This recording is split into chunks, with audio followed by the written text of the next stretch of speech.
Tune into the Dan Patrick Show, weekdays from 9 to noon on the 101 Network, only on DirecTV. Do you impose a deadline if you're the Vikings on Brett Favre? I think so. I think you need to, and although I think all this talk about having to have him at all the mini camps and off-season work, I don't really subscribe to that. I think I visited with Brett when we did a game this year, and I think that maybe as much as anything helped him kind of revive himself and restore himself. He was so fresh mentally because he didn't go through all that. And I think a guy at that age who's been in that system that long doesn't need it. And I think his play this year showed it. So I think they need a decision so they can move forward with the organization. But I would let him stay home and probably not even have him participate in a lot of training camp and just let him go play like he did this year. Yeah, I don't mind that, but only if I know that. And I think that's part of the problem. If I'm the Vikings, I got to look at who is my quarterback, maybe not next year, but of the future. And this is what Brett did to the Packers, and that's why they went out and got Aaron Rodgers. It proved to be a great deal for the Packers, but is Tavares Jackson or Sage Rosenfels the future of the Minnesota Vikings if Favre doesn't come back? I don't know. I don't think that's been determined as of yet. I don't think. Would you want them as your future? Tavares showed me something this year, and maybe he's learned and grown. He certainly has the ability. I think, they brought Brett Favre in for a reason. They didn't think either of those two were their guy. But, that's not to say that sitting back and learning from a guy like Brett might not be a great thing. That's the decision they have to make, and that's why I say I think they need a decision from Brett rather than later. But as far as the off season, I think that would be a great way if you do think Tavares, or maybe a way before the draft and whatnot to kind of make a decision as to whether Tavares is your guy. Let him get all the reps and whatnot. Well, what about with Arizona? Would you feel comfortable if Warner doesn't come back that Matt Leinart is your quarterback? No, not as of yet, and that's not saying anything. Yeah, but shouldn't you know now, John, if somebody can play that position after 3-4 years? Well, you say that, but he was thrown in there early in his career, and you look at Peyton Manning's numbers after the first 3 years; they weren't great. I think you knew then you had something special, but Matt played and then was pulled, and Kurt Warner's going to make anyone look like a bad choice next to him. I think maybe Ken Wisenhunt has that decision made in his mind. I don't know as of yet from watching him if he's the guy or not, and I would tend to think maybe not. He's John Lynch, NFL on Fox, the former NFL safety, joining us to the Dan Patrick Show. When you play against Peyton Manning, how much as a defensive player are you listening to what he says? I did for the first 8 years I played against him, and then all it does is get you into trouble. You can't figure out what they're doing. I've tried to pick his brain at Pro Bowls. I've tried to pick players' brains that have come over to our team. Brandon Stokely came over. But it's constantly changing. Well, give me an idea, though. You're back in safety position. What are you hearing from Manning each play? Well, certain code words, and every time you had a beat, I remember one time in Denver, Mike Shanahan is close with Jeff Fisher, and Jeff Fisher, having played against them in their division twice a year, they felt like they had a real good beat on, what certain code words, cities meant run, numbers meant pass, and so we went on that, and we paid for it. Because he called out a number, and it was a run, he called out a city, and it was a pass, and I'd say, Jeff Fisher kissed by, it was not accurate information. But he yells out Omaha. Omaha. He yells out everything, but it's constantly changing. Oh, okay.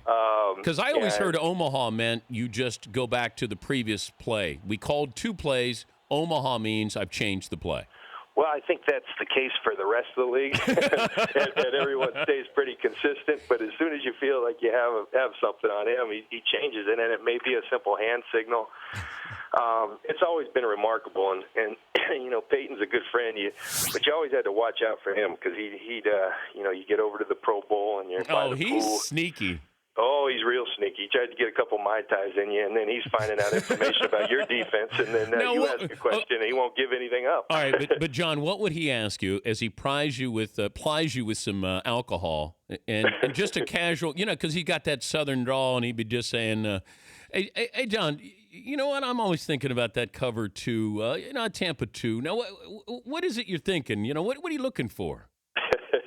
Exactly. He's very subtle. Hey, when Derek's dropping down here, what is Derek looking at? I'm not going to tell you. And then 3 Mai Tais later, I'm telling him the whole Monty Kiffin scheme.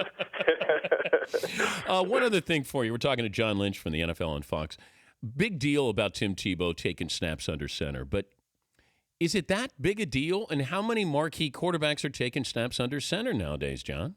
Well, I think it's a problem, and it's not just Tim Tebow's problem. I can only speak to what I've seen, and then also, my experience. I was a quarterback going into college at Stanford, and a highly recruited quarterback. I played for John Elway's high school coach, a guy named Jack Newmeyer, who was really one of the innovators in the run and shoot. So my junior year, I was an option quarterback. They thought I had some talent, so Jack Newmeyer comes down, coaches us, and I took every snap from shotgun. I got to Stanford, and it was I just was chuckling yesterday because when they were talking about Tebow dropping all the snaps, because when I first got to Stanford, Denny Green and all the guys, Ron Turner was the quarterback coach, and they'd say, you'd be a hell of a quarterback if you could take a snap, because I dropped so many snaps. Now, why was it tough for you? I don't know. It should be it should be the simplest thing. In football, I struggled with it because I was so used to just kind of checking out the defense, having my eyes up. And then also it's just a different way of seeing the field. So there certainly is some adjustments to be made. And, I think you're going to see a whole era of quarterbacks really struggle with that. I remember, I think down in St. Louis last year, that backup quarterback Keith Nolan that they eventually played, he never took a snap all of college from under center. And so when you're talking to their coaches, they said that's been the biggest challenge, is just getting him used to being under center. And look at all these high school kids. They're all doing this spread offense. Nobody's taking snaps from under center unless you're running the wishbone. They're all running a college or pro spread offense. Yeah, absolutely. And it doesn't stop just at the quarterback position when everybody says, why is the tackling so poor in the NFL? Well, you have all these spread offenses, and so you're just trying to figure out how to cover it instead of teaching fundamentals and things. And so I think there's it's a big dilemma as to how these players are going to adjust when you get to the NFL. I'm looking at the point spread here as this. It's 3.5 now, 5.5. And I think it's going to go up probably to a touchdown. But you look at the momentum with the Colts. If you're a Saints fan, can you devise a game plan? Now, I know in theory it always sounds great, but can you devise a game plan you think the Saints could carry out to win the Super Bowl? I think you could certainly try. And I think after playing Peyton all these years, and he did it once again, if you watch the Jets game, he and that offense, they adjust better than anybody that I've ever played against. You show him something and it's working.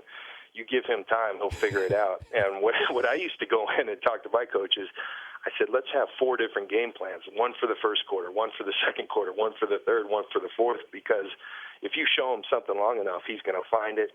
They'll make the adjustment, and he's going to kill you. And so I think Greg Williams is a great defensive mind. I think they've been scheming people all year. As you saw, their chance, I believe, is to have 5 or 6 turnovers, which I think is highly unlikely, versus Peyton Manning. But I think that's the way I would approach it. That's interesting, John. 4 different game plans for that defense. Well, and that's contrary to, I've been involved with a lot of games with him. You remember the old Monday night one when everybody went to sleep and we were ahead by 20 and it was 4 minutes left, and he didn't figure it out till 4 minutes left, but he figured it out. So I'd at least have 2. Hey, good stuff, John. Good to visit with you, and hope I didn't make you late getting the kids to school. No, I'm good. Thanks, Dan. All right, buddy. That's John Lynch, former NFL safety, NFL and Fox analyst. That was good stuff. Hey, buddy, have another Mai Tai. Hey, you know what? Yeah, John will have another drink here. Get him a Mai Tai. Give him a Long Island iced tea. So, John, we're back to Derek Brooks now. When he goes back into coverage, is he reading off the tight end? What's he reading off of?